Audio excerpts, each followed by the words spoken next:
Hey everybody, welcome to our third episode of Cat Shorts, taking a look at the big ideas of the Christian faith in small packages, little short videos drawing direction from Martin Luther's small catechism, so Cat Shorts.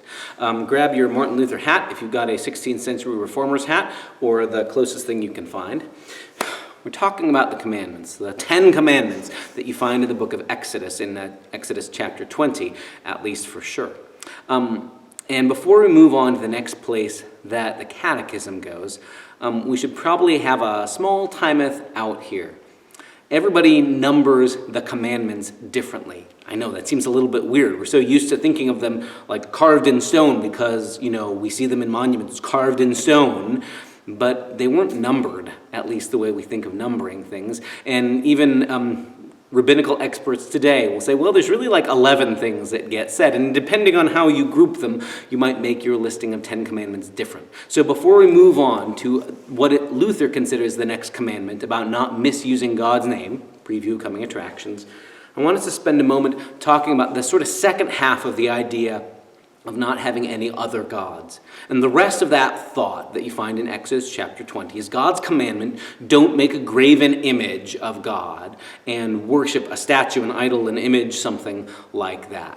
Now, that makes us maybe a little bit uncomfortable for a couple of reasons. Number one, Christians have been doing that for a very, very long time. We've got statues of Jesus, artwork of Jesus. We've got Jesus' face on mugs. People see Jesus' face in toast all the time. What do we do with that? And on the other hand, our Jewish neighbors continue having a very strong policy of we don't make images of God. You can make images of other things in nature, but don't make images of God. And here we are as people who claim that in Jesus we got nothing less than God. And how do we deal with making statues, images, paintings, drawings, whatever? And why is it a big deal not to make an image of God? I mean, what if I don't make a full-on golden calf? But what if I just, make a picture of God or a picture of Jesus and tell people, I know this isn't really God, but here's a helpful drawing. What's the problem? Well, honestly, even in our best moments, we human beings are really good at putting God inside boxes, even when we don't think we're doing it. When the ancient Israelites made a literal golden calf, they didn't say, hey, we've invented a new God. They said, here's a convenient way of worshiping, the same God who just brought us out of the Red Sea and brought us out of Egypt. Let's worship this statue and say it's the God that brought us out of slavery.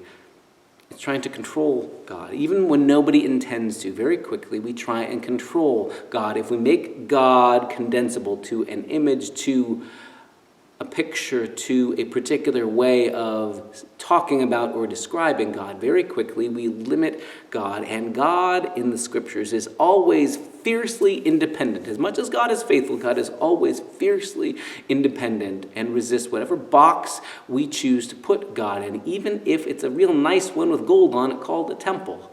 God is okay with letting temples get knocked down if we need the reminder that God won't stay in the boxes we create. So I want to think for a moment about light. I'm not usually allowed to be around fire, so I don't burn myself or burn down buildings, but for today's purposes. There's something amazing about the idea with a small candle like this that I can bring the light close to me, and it's really and truly here. Real light is really right here. I've got a source of light right here. I don't control all the light in the world. After all, I can blow this out and the sun doesn't go out. The world still has light all around it. But man, is it easy. Once I tell everybody, pay attention to the light I've got right here. This is the only light that matters. I've got it. And once I've got it in my hand, I have a certain amount of control. I get to decide who gets access to the light. What you have to do is favors for me in order to get close to the light that I'm in control of. Well, of course, that's foolishness, but man, is it tempting when I'm the one holding the flame to think, I'm in control of the light. You will do what I say if you want to get close to the light that I'm holding. And I can make everybody think this is the only light that really matters. And if I decide, I can blow it out. Sometimes we do the same thing with God. We forget that the God who we see up close in the human life of Jesus, the God whose voice and witness is revealed in the scriptures, we forget that God is huge and vast. And just because we might have a true picture of who God is in Jesus, doesn't mean that God has to fit inside only in that box, because the temptation always is, if I've got the light right here, you have to do what I say to get access to the light. You want to see it? You have to do what I say. You have to be good enough. You have to be religious enough. You have to believe the things I tell you have to believe. When I don't control all the light, here's one little flame, but my goodness, the world is full of it, beyond my ability to control. The light slips through my fingers, and I cannot clutch it and keep it away from you. It's worth remembering that when we talk about God. It's true that God is, you could say, locatable in Jesus. That it's true that in the human life of Jesus, you get a glimpse of the fullest that the human mind and heart can understand about what God is like there in the human life of Jesus.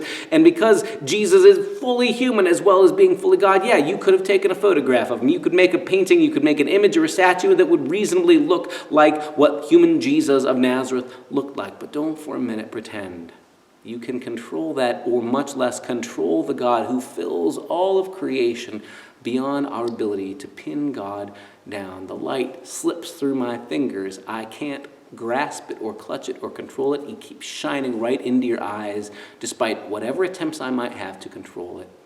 And the same thing with the living God. God who is present, is locatable in Jesus, is also bigger than our wildest imaginations, bigger than our ability to control, bigger than our understandings too. Nobody ever means to make a monster when they start making their own gods or making golden calves. But there's an awful lot of danger when we do. Maybe the reminder for us today is, as much as it's true there's light in front of us coming from this candle, there is light beyond our ability to see, to understand, to comprehend, or to grasp. That's the mystery of who God is. That's just how big God is, too. Join us next time on more Cat Shorts.